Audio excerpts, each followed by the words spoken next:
बिस्मिल्लाहिर्रहमानिर्रहीम। अस्सलाम वालेकुम स्टूडेंट्स। डाटा माइनिंग की वीडियो लेक्चर सीरीज के सिलसिले में आज हम जिस टॉपिक के ऊपर बात करने के लिए जा रहे हैं वो एक बार फिर इंसैम्बल लर्निंग ही है।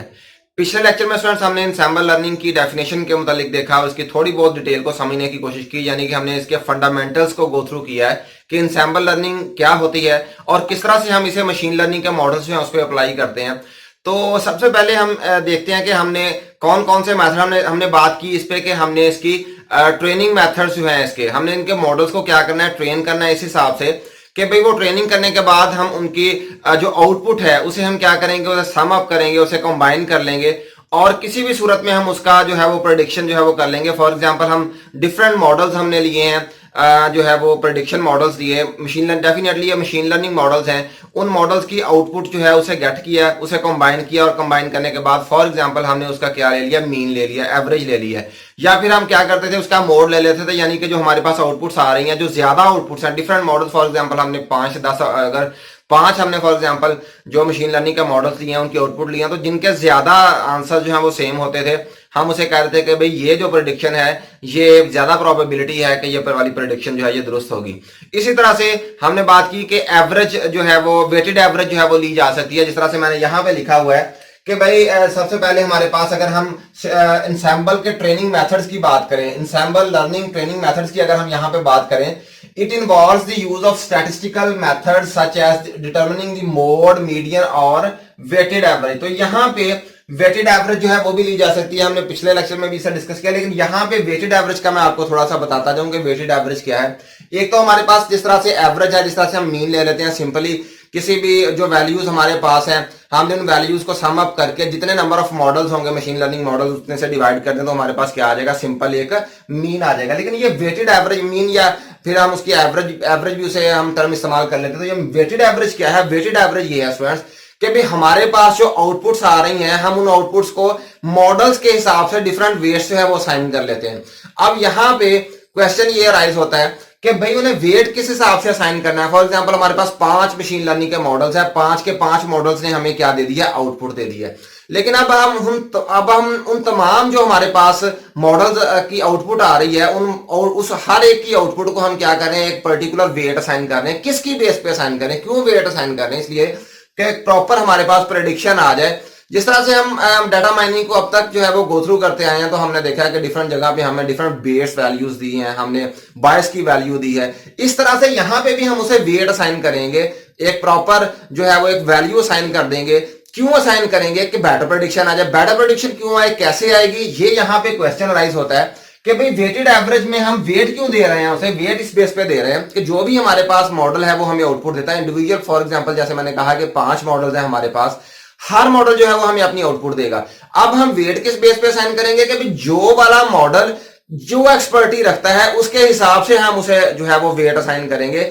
वो वाले मॉडल्स जो कि हमारी प्रॉब्लम जो है उसके ज्यादा रिलेटेड जो है वो जो है सोल्यूशन प्रोवाइड करते हैं उसे हम ज्यादा वेट दे देंगे।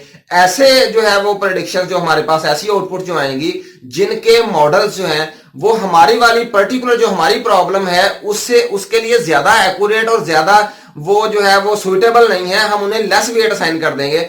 अब जिन्हें हम जो हमारी जो आउटपुट है वो वाले मॉडल्स जो हमारी प्रॉब्लम, जो हमारी पर्टिकुलर प्रॉब्लम है जिसे हम सॉल्व करने के लिए जा रहे हैं, वो वाले मॉडल्स जो बनाए उसके लिए गए हैं, हम उन्हें ज्यादा वेट देंगे क्योंकि उसके ज्यादा वेटेज हम उसकी। फॉर एग्जांपल मैं आपको एक एग्जांपल देता हूं कि फॉर एग्जांपल आपके पास 5 लोग हों, आप जो है वो ऐसे जगह पे जाएं जहां पे आप कुछ 5 लोग बैठे हुए हों, आप वहां पे अपनी प्रॉब्लम जो है उसे जो है उसके सामने रखें। अब फॉर एग्जांपल आपकी प्रॉब्लम जो है वो एग्रीकल्चर के रिलेटेड है, आप उसे बताते हैं कि मेरी ये वाली प्रॉब्लम, वहां पे 5 लोग हैं, 5 में से एक बंदा ऐसा है जिसने एमएससी जो है वो एग्रीकल्चर की हुई है, बाकी लोग जो है वो सिंपली किसी ने किसी सब्जेक्ट में जो है एमएससी या एमए किया हुआ है, किसी दूसरे ने किसी दूसरे सब्जेक्ट में। तो हम ज्यादा वेटेज किसकी बात को देंगे, सुना हम उसकी बात को देंगे जिसने एमएससी एग्रीकल्चर की हुई है। हम कहेंगे कि भाई ये वाला जो बंदा है इसकी बात में ज्यादा जो है वो वजन होगा। डेफिनेटली यहां पे इसी हिसाब से हम क्या करेंगे, वेटेड एवरेज वाला जो मैकेनिज्म है वो अप्लाई कर देंगे कि भाई उस मॉडल को थोड़ा सा वेट ज्यादा दे लेंगे जो कि उस पर्टिकुलर प्रॉब्लम को सॉल्व करने के लिए जिसे बनाया गया है। तो इसे कहा जाता है वेटेड एवरेज। इसके बाद हम बात करते हैं एडवांस एंसेंबल ट्रेनिंग मेथड्स की। एडवांस एंसेंबल ट्रेनिंग मेथड्स कौन से हैं? There are 3 advance training example techniques, हमारे पास तीन जो है वो एडवांस एंसेंबल ट्रेनिंग की जो टेक्निक्स हैं, इन्हें भी हम इंशाल्लाह ताला कोशिश करेंगे कि नेक्स्ट लेक्चर में इन तीनों टेक्निक्स को हम वन बाय वन डिस्कस करें। तो आज के लिए हम जो है वो इन चीजों को डिस्कस करते हैं। बाकी को ये वाला जो हमारे पास एडवांस एंसेंबल ट्रेनिंग मेथड्स हैं, इन्हें हम नेक्स्ट लेक्चर में वन बाय वन करके डिस्कस करेंगे। तो यहाँ पे हम इसकी थोड़ा सा थ्योरेटिकली पढ़ लेते हैं। There are 3 advance training example techniques based on the specific type of machine learning problem. तो ये वाली जो 3 टेक्निक्स हैं स्टूडेंट्स, ये मशीन लर्निंग का वो वाला प्रॉब्लम जो है उसके हिसाब से हम देखेंगे कि वहां पे कौन सी हमें सूट करती है। हाँ, फर्स्ट ऑफ ऑल हमारे पास है बैगिंग टेक्निक है। बैगिंग टेक्निक कहां पे इस्तेमाल होती है, किस किस्म का प्रॉब्लम हो, तो बैगिंग टेक्निक डेफिनेटली हम उस वहां पे इस्तेमाल करेंगे, उस जगह पे उस प्रॉब्लम के लिए इस्तेमाल करेंगे जिसके लिए बैगिंग टेक्निक मोस्ट सुइटेबल होगी। इसके अलावा हमारे पास बूस्टिंग टेक्निक है, उसके अलावा हमारे पास स्टैकिंग टेक्निक है। तो ये तीनों टेक्निक्स जो हैं ये कैसे हमने इस्तेमाल करनी है, डेफिनेटली हम अपनी प्रॉब्लम के हिसाब से इनमें से कोई एक टेक्निक जो है उस पर अप्लाई करेंगे। वो वाला यहाँ पे मेथड, वो वाली टेक्निक अप्लाई कर देंगे जो हमारी प्रॉब्लम को सॉल्व करने के लिए मोस्ट सुइटेबल होगी। तो जैसे मैंने पहले बताया कि इनको हम इंशाल्लाह ताला नेक्स्ट लेक्चर में डिस्कस करेंगे, तीनों टेक्निक्स को वन बाय वन। तो आज इसके बाद हम जो नेक्स्ट जो है वो स्टडी करने के लिए जा रहे हैं एंसेंबल लर्निंग के मुतालिक, वो ये है कि हमारे पास 2 तरह के जो है वो मेथड्स होते हैं एंसेंबल लर्निंग के। फॉर एग्जांपल हमारा सीक्वेंशियल है और दूसरा कौन सा है, पैरेलल। तो सीक्वेंशियल एंसेंबल मेथड है और दूसरा कौन सा, पैरेलल एंसेंबल मेथड है। सीक्वेंशियल किस तरह का होता है, where the base learners are generated sequentially. Base learners क्या है, यहाँ पे ये टर्म जो है बेस लर्नर्स जो है यहाँ पे इस्तेमाल हुई है। ये बेस लर्नर्स या फिर हम इसे मॉडल भी कह सकते हैं। बेस लर्नर्स जो है ये मॉडल्स होते हैं, वो वाले मॉडल्स जो बहुत एक्यूरेट जो है वो प्रेडिक्शन नहीं कर सकते, जो बड़ी इसे बेस लर्नर्स को वीक लर्नर्स भी कहा जाता है। बेसिकली ये मॉडल्स होते हैं, लेकिन इन्हें हम जो है वो बेस लर्नर इसलिए कहते हैं कि ये वीक लर्नर्स होते हैं, इनकी ट्रेनिंग प्रॉपर जो है वो नहीं होती, ये बहुत स्ट्रॉन्ग अच्छी प्रेडिक्शन नहीं कर सकते, इनकी प्रेडिक्शन जो है वो गलत भी हो सकती है। इसी तरह से नेक्स्ट हमारे पास क्या, parallel where the base learners are generated in parallel. जहां पे सीक्वेंशियल में हम जो है वो सीक्वेंस के जरिए से जो है वो बेस लर्नर्स को जनरेट करते हैं, जबकि यहाँ पे जो पैरेलल है यहाँ पे हम एक ही वक्त में सारे के सारे बेस लर्नर्स जो है वो जनरेट कर लेते हैं। तो चलिए आइए इन दोनों मेथड को, सीक्वेंशियल को और पैरेलल को, हम वन बाय वन जो है वो डिस्कस करते हैं। तो यहाँ पर स्टूडेंट्स हमारे पास 2 जो है वो मेथड है एंसेंबलिंग का मेथड है। फर्स्ट ऑफ ऑल हमारे पास सीक्वेंशियल मेथड है, सेकंड हमारे पास कौन सा है, पैरेलल मेथड है। तो हम वन बाय वन डिस्कस करते हैं दोनों को। सीक्वेंशियल मेथड क्या कहता है, base learners are generated sequentially. Definitely यहाँ पे बेस लर्नर्स जो होते हैं हमारे पास, मैं एक दफा दोबारा यहाँ पे रिपीट कर देता हूँ कि बेस लर्नर्स क्या है।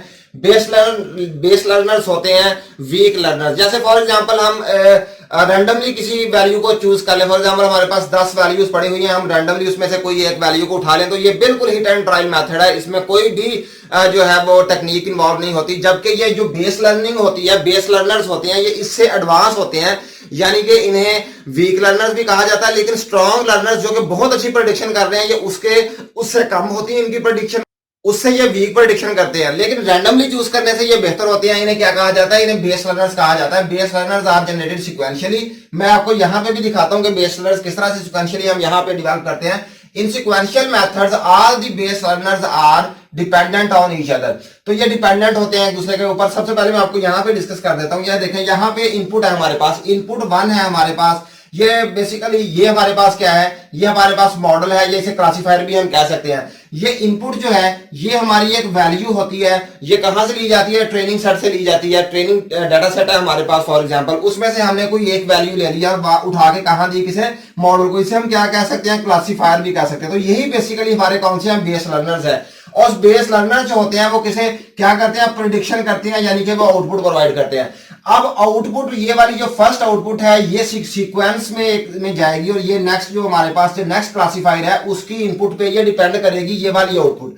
तो यहां पे हमारे पास ये आउटपुट 1 आ गई है, और यहां पे हमारे पास जो है वो इनपुट 2 लिया हमने डाटा सेट में से, और यहां से हमारा कौन सा है, नेक्स्ट क्लासीफायर है हमारे पास, सेकंड मॉडल है हमारे पास जो कि वीक लर्नर है हमारे पास, जो कि प्रेडिक्शन करेगा। इसके बाद इसकी आउटपुट आती है, फिर इसके बाद नेक्स्ट हमारे पास उसी सीक्वेंस पे हम चलते हैं, और नेक्स्ट आके ये नेक्स्ट हमारे पास आउटपुट एन, फॉर एग्जांपल हमारे पास एन आउटपुट्स को हम यूटिलाइज करते हैं। तो इसके पास आने के बाद हमारे पास नेक्स्ट क्लासीफायर को हम देंगे, यानी कि नेक्स्ट मॉडल को देंगे, और वो हमारे पास क्या करेगा, प्रेडिक्ट करेगा। और ये सीक्वेंशियल लर्निंग मेथड है हमारे पास। और इसमें इसकी प्रॉपर्टी जो हमने पहले भी डिस्कस किया कि in sequential method all the base learners are dependent on each other. तो देखें ये वाला क्लासीफायर जो है ये पिछले से वैल्यू दे रहा है और ये वाला क्लासीफायर जो है ये पिछले से वैल्यू इसकी, यानी कि जो एक की आउटपुट है वो दूसरे की इनपुट पे जो है वो इफेक्ट कर रही है और एक की इनपुट जो है वो दूसरे की आउटपुट से इफेक्ट हो रही है। तो इस तरह से ये यहाँ पे जो है वो इसकी एड पे यहाँ पे इंसैम्पलिंग हमारी हो जाती है इस जगह पे इनपुट एन पे आके।